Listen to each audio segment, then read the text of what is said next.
Meta ads के अंदर event based remarketing कैसे क्रिएट की जाती है और इवेंट बेस्ड रीमार्केटिंग आपके लिए क्यों इंपॉर्टेंट है और इसके थ्रू आप किस तरीके से अपने कैंपेन्स की परफॉर्मेंस को बढ़ा सकते हो, आज इसी टॉपिक को मैं इस वीडियो में क्लियर कराने वाला हूं। Hey guys, this is Arun Kaushik, your Google and Meta ads consultant. So guys, start करने से पहले मैं आपको बता देता हूं कि यहाँ पे मेरे चैनल पे आपको गूगल और मेटा एड्स से रिलेटेड सारी प्रॉब्लम्स के सोल्यूशन मिलते हैं, तो चैनल को सब्सक्राइब करना मत भूलना। तो विदाउट वेस्टिंग टाइम चलिए स्टार्ट करते हैं। सो गाइज, मेटा के अंदर इवेंट बेस्ड मार्केटिंग कैसे करते हैं। देखो, दो तीन तरीके की मार्केटिंग होती है। वैसे तो देखो, अगर मैं बात करूं तो मार्केटिंग के कुछ फॉर्मूलाज हैं, वो इतने सारे हैं, आप इतने तरीके से उनके कॉम्बिनेशन बना सकते हो, तो बहुत तरीके के होते हैं। बट जो देखो, एक तो आपका वेबसाइट ट्रैफिक हो गया और एक आपका इवेंट बेस्ड हो गया। वो इवेंट बेस्ड कौन से हैं? इवेंट बेस्ड आपका ऐड टू कार्ट हो सकता है, आपका परचेज हो सकता है, आपका ऐड टू पेमेंट इंफॉर्मेशन हो सकता है, आपका चेकआउट जो इनिशिएटिव होता है वो हो सकता है, आपका कंटेंट भी हो सकता है। तो ये सारी रीमार्केटिंग लिस्ट क्रिएट कैसे की जाती है और इनके बेसिस पे कैंपेन्स की प्लानिंग कैसे की जाती है, स्ट्रेटेजी कैसे बनाई जाती है, वो सारी चीजें आज हम डिस्कस करेंगे। तो सबसे पहले आपको करना क्या है, ऑडियंस क्रिएट करने के लिए आपको लेफ्ट हैंड साइड पे जाना है। लेफ्ट हैंड साइड पे आपको यहाँ पे ऑडियंसेस पे क्लिक कर देना है। अब जैसे ही आप ऑडियंस पे क्लिक करोगे तो ऑडियंस पे आप क्लिक करने के बाद देखो, ये इंटरव्यू पॉइंट ऑफ व्यू से भी क्वेश्चन आता है कि मेटा में कितने टाइप की ऑडियंस होती है। पहले भी कम से कम 2 to 3 वीडियोस में मैं ये बात आपको बता चुका हूं। मेटा में 3 टाइप्स की ऑडियंसेस होती है। एक आपकी, देखो ये आपको यहीं दिख जाएगी, कस्टम ऑडियंसेस, लुकालाइक ऑडियंस और सेव्ड ऑडियंस। ठीक है ना। तो देखो, अब ये तीनों ऑडियंसेस होती क्या है? सेव्ड ऑडियंस वो होती है जो आप मेटा के अंदर अपने हिसाब से चीजें अपने हिसाब से उनके बिहेवियर के बेसिस पे, डेमोग्राफिक के बेसिस पे, इंटरेस्ट के बेसिस पे आप जो ऑडियंस लेते हो वो सेव्ड ऑडियंस होती है। लुका लाइक ऑडियंस वो होती है जो आपकी सिमिलर काइंड ऑफ ऑडियंस होती है। सपोज दैट आपने एक रीमार्केटिंग ऑडियंस बनाया, आपका एक इवेंट है, परचेजर्स, आपके लास्ट जो पास्ट बायर्स हैं, उनके बेसिस पे आप चाहते हो कि मेटा को जो भी मेरे पास्ट बायर्स हैं, उन पास्ट बायर्स के बेसिस पे एक सिमिलर ऑडियंस को फाइंड आउट करके लाओ। देखो, मेटा के पास सारा डेटा होता है, ठीक है ना। तो एक सपोज दैट एक यूजर है, उसने आपकी वेबसाइट पे आके परचेज किया। अब जो भी उसका काइंड ऑफ बिहेवियर है, डेमोग्राफिक है, जो भी उसका एक इंटरेस्ट है, सेम काइंड ऑफ वाले लोग, सिमिलर टाइप ऑफ लोग, ठीक है ना, मेटा ट्राई करता है आपके लिए एक ऑडियंस क्रिएट करे। ये काफी अच्छे ढंग से आपकी रीच इंक्रीज कर सकती है। लुका लाइक के बेसिस पे आपको यूनिक ऑडियंसेस और मिल सकती है, ठीक है ना। तो लुका लाइक ऑडियंस एक बहुत इंपॉर्टेंट रोल रखता है। बट आज जो ये मैंने कवर करवाई हुई है गाइस, हर एक चीज कवर कराई हुई है, सारे के सारे लिंक्स जो हैं आपको इसी वीडियो की डिस्क्रिप्शन पे मिल जाएंगे। तो आप मेरी पुरानी वीडियोस जो मैं क्रिएट करता रहता हूं, आप लोगों को ट्राई करता हूं कि मेटा से रिलेटेड आपके जो बेसिक हैं या फिर कुछ एडवांस चीजें भी हैं वो क्रिएट करवा सकूं, सो दैट मेटा पे आप लोग भी अच्छे ढंग से लीड जनरेट कर सके या फिर अच्छे ढंग से अपने लिए फ्रूटफुल, जो अगर आप खुद का बिजनेस कर रहे हो या फिर कहीं जॉब कर रहे हो, तो आप वहां पे अच्छे ढंग से काम कर सको, आपके करियर में भी आपको ग्रोथ मिल सके। तो आज जो बात करने वाले हैं वो करने वाले हैं इवेंट बेस्ड रीमार्केटिंग कैसे क्रिएट करते हैं। तो सबसे पहले उसके लिए आपको करना क्या है, जो भी आप रीमार्केटिंग क्रिएट करोगे वो सारी की सारी आपकी कस्टम ऑडियंसेस पे आती है। अब कस्टम ऑडियंस पे आप जैसे ही आओगे तो आपको यहाँ पे करना क्या है, यहाँ पे आपको वेबसाइट को सिलेक्ट कर लेना है। या ये वाला इवेंट नहीं है गाइस, ये वाला इवेंट कौन सा होता है, जो इवेंट आप एक प्रमोट करते हो ना मेटा पे, ये वो इवेंट है। आज जो इवेंट्स की हम बात कर रहे हैं, इसमें कंफ्यूज बिल्कुल नहीं होना है। ये वाला इवेंट वो है जो एक इवेंट हम क्रिएट करते हैं ना, कि भाई हम पहले एक ऑप्शन लेते थे कि भाई आप इंटरेस्टेड हो, नॉट श्योर हो या कमिंग हो, एक ऑप्शंस आते थे, 2-3 ऑप्शंस आते थे। तो वो वाला इवेंट है ये। लेकिन आज हम जो बात कर रहे हैं वो वेबसाइट के जो इवेंट्स होते हैं, जो आपके ट्रैकिंग गोल्स होते हैं, उनके बेसिस पे हम रीमार्केटिंग जो है कैसे क्रिएट करते हैं उस पे हम बात करेंगे। काफी एडवांस लेवल पे है। एडवांस लेवल पे इसलिए है क्योंकि इसके बेस पे जब आप ऑडियंस क्रिएट करते हो तो एक तो आपकी जो एक्यूरेट ऑडियंस होती है, देखो गाइस, आपकी वेबसाइट पे कोई आया और उसने किसी पर्टिकुलर गोल को कंप्लीट किया, जैसे उसने ऐड टू कार्ट किया, चेकआउट किया, या फिर वेबसाइट पे ऐड टू इंफॉर्मेशन, जो पेमेंट इंफॉर्मेशन होती है वो एड ऑन किया, परचेज कर लिया।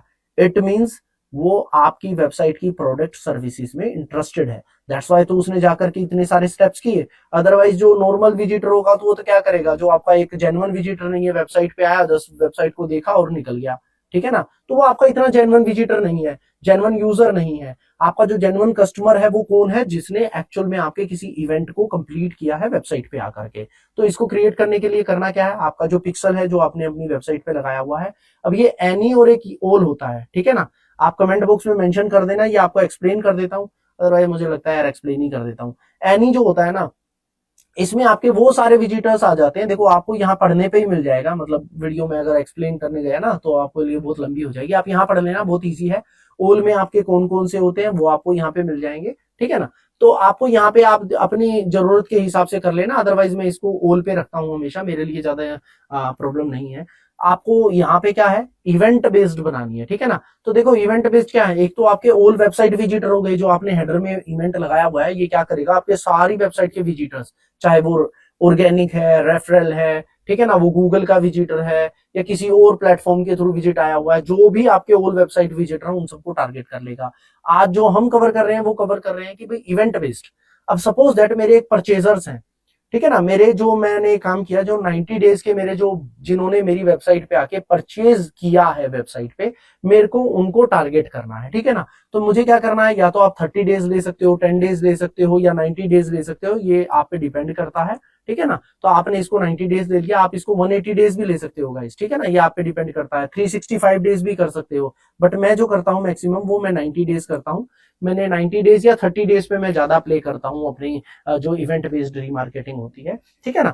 अब आपने क्या किया, यहाँ पे एक ऑडियंस तो बना दी जिन्होंने 90 डेज पे परचेज किया है, ठीक है ना, जिन्होंने लास्ट 90 डेज में आपकी वेबसाइट से कुछ भी परचेज किया है, उसकी ऑडियंस आपने बना दी, और इस ऑडियंस का आपने नाम दे दिया 90 डेज परचेजर्स, ठीक है ना। तो आपने क्या किया है, इसमें परचेजर्स की एक ऑडियंस बना दी है। ये मैं यहाँ क्रिएट नहीं करूंगा गाइस, क्योंकि ऑलरेडी मेरी क्रिएटेड रहती है audiences, just to show you. अब इसी में जैसे ही आप क्रिएट करते हो, सपोज दैट मैं आपको यहीं पे क्रिएटेड ऑडियंस दिखा देता हूं। जैसे देखो ये कैंडल परचेजर्स है, जो अगर आपको मैं दिखाऊं ये मैंने किस तरीके से क्रिएट की हुई है, इफ यू सी, तो जो लास्ट 30 डेज में, ठीक है ना, मेरे जो लास्ट 30 डेज में जिन्होंने परचेज इवेंट किया हुआ है, और यहाँ पे मैंने एक कंडीशन लगाई हुई है कैंडल की, ठीक है ना। ये कंडीशन अभी मैं आपको कंप्लीट करके दिखाऊंगा, कि बना के दिखाऊंगा ये कैसे करते हैं।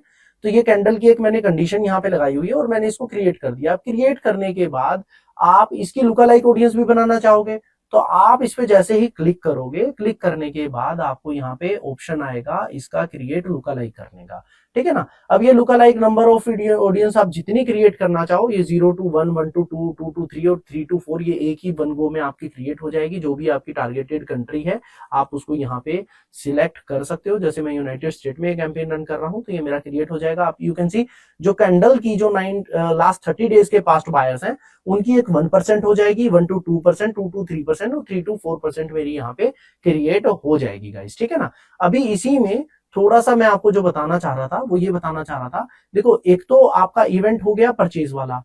अब परचेज के बाद आपके बहुत सारे इवेंट्स और होते हैं, जैसे मैंने आपको बताया था, आपका एड पेमेंट इन्फो हो गया, आपका जो इसके अंदर अभी मैं अगर और की बात करूं तो और मेरे अभी इसमें चेकआउट इनिशिएट का आ जाता है, ठीक है ना। तो वो आप सारा यहाँ पे क्रिएट कर सकते हो। अब इसी में जो मैंने आपको बताया कंडीशन कैसे लगाई जाती है, इसको आप जैसे ही रिफाइन बाय करोगे, रिफाइन बाय अब देखो डिवाइस वाइज भी कर सकते हो। आपको सिर्फ iOS के विजिटर्स चाहिए, आपको या एंड्रॉयड विजिटर्स चाहिए, तो अब ये देखो मैंने आपको बताया था ना, रीमार्केटिंग बहुत तरीके की हो सकती है, जस्ट आपके कॉम्बिनेशंस पे डिपेंड करता है, ठीक है ना। अब 90 डेज में सपोज दैट मैंने इसको ऑल कर दिया, तो जितने भी मेरे डिवाइस यूजर्स हैं ऑल वाले, ठीक है ना, वो सारे हो जाएंगे। अब यहाँ पे अगर मैं बात करता हूं, यहाँ पे मैं यूआरएल पैरामीटर्स ले लेता हूं। कंटेन्स मतलब जो भी मेरा जैसे कैंडल से रिलेटेड है, या फिर मेरा जो कार फ्रेशनर्स हैं, जैसे सपोज दैट मैंने कार रिलेटेड प्रोडक्ट यहाँ पे एड ऑन कर दिया, और मैं इसको जैसे ही क्लिक करूंगा तो मेरे जो कार से रिलेटेड यहाँ पे जितने भी प्रोडक्ट्स हैं, जिन भी यूआरएल्स में मेरा कार आ जाता है ना, वो वाला यहाँ पे ये पिक कर लेगा। अभी अगर मैं इसको इक्वल टू कर देता हूं, तो आपको यहाँ पे प्रॉपर जो इक्वल मतलब प्रॉपर वही आपका एक इक्वल टू होना चाहिए, at least one of the flowing value, जो आपको एक मतलब प्रॉपर इक्वल वाली ही वैल्यू यहाँ पे एड ऑन करनी पड़ेगी, ठीक है ना। तो कंटेन्स आप यहाँ पे ले सकते हो, आप यहाँ पे यूआरएल आपका डायरेक्ट यहाँ पे यूआरएल पेस्ट कर सकते हो, या फिर एक वर्ड जो आपके यूआरएल पैरामीटर में आ रहा है, जो आपके यूआरएल बनता है ना। अब मैं आपको यूआरएल्स कुछ बता देता हूँ, ओके, जैसे कि यूआरएल बना हुआ है, अब सपोज दैट इस यूआरएल में अगर मैंने यहाँ द्वारका टाइप कर दिया, ये ई कॉमर्स का नहीं है, जस्ट टू शो यू, मैंने यहाँ पे अगर द्वारका टाइप कर दिया, तो अब जिन जिन यूआरएल्स में मेरा द्वारका आ रहा है ना, वो सारे जो और जिन्होंने परचेज कंप्लीट किया हुआ है वो वाले इस लिस्ट में ऐड ऑन हो जाएंगे। इसको आप डिफाइन आगे भी कर सकते हो। अगेन द्वारका वालों पे भी आपने ऑडियंस का iOS लगाना है, एंड्रॉइड वाले विजिटर लगाने हैं, डेस्कटॉप वाले लगाने हैं, वो यहाँ पे आप ऐड ऑन कर सकते हो। ऐसे ही आप अपना ऐड टू कार्ट वाला भी क्रिएट कर सकते हो, ठीक है ना। ऐड पेमेंट इंफॉर्मेशन वाला भी आप यहाँ पे ऐड ऑन कर सकते हो। तो इवेंट बेस्ड रीमार्केटिंग जो है वो काफी यूजफुल रहती है अगर आपको अपने कैंपेन्स को अच्छे ढंग से आगे लेके जाना है, थोड़ा स्केल अप करना है, या और एक एक्यूरेट ऑडियंस तक जाना है। जब आप बिड स्ट्रेटजीज पे, जैसे बिड कैपिंग पे आप करते हो, सीपीए बिड स्ट्रेटजी आप लगाते हो, तो उस टाइम पे आपके लिए काफी यूजफुल रहता है। इसमें देखो इंक्लूड मोर पीपल, इंक्लूड आप ये भी कर सकते हो भाई, जो आपके वेबसाइट के ऑल विजिटर्स हैं और उनमें से जो पास्ट बायर्स हैं, ठीक है ना। तो ये कंडीशंस में आपको रैंडमली बता रहा हूँ, और इसमें आप एक्सक्लूड भी कर सकते हो, ठीक है ना। जो भाई आपके जो भी एड पेमेंट वाले हैं बट जिन्होंने परचेज कर लिया, ठीक है ना। देखो एड इन्फॉर्मेशन तक जो गए होंगे वो बहुत सारे होंगे, लेट्स से वो 100 है, बट जिन्होंने परचेज किया होगा वो 50 है, तो रेस्ट 50 को आपको टारगेट करना है, तो आप यहाँ पे वो एड ऑन कर सकते हो। ये एक एग्जांपल के तौर पे मैं आपको बता रहा हूँ। तो ऐसे करके आप बहुत सारे कॉम्बिनेशंस यहाँ पे बना सकते हो। सो आई होप गाइज मेटा में इवेंट बेस्ड किस तरीके से रीमार्केटिंग क्रिएट की जाती है, क्या उसके ऊपर आप कंडीशन अप्लाई कर सकते हो, ये आप लोगों के क्लियर हो चुके हैं।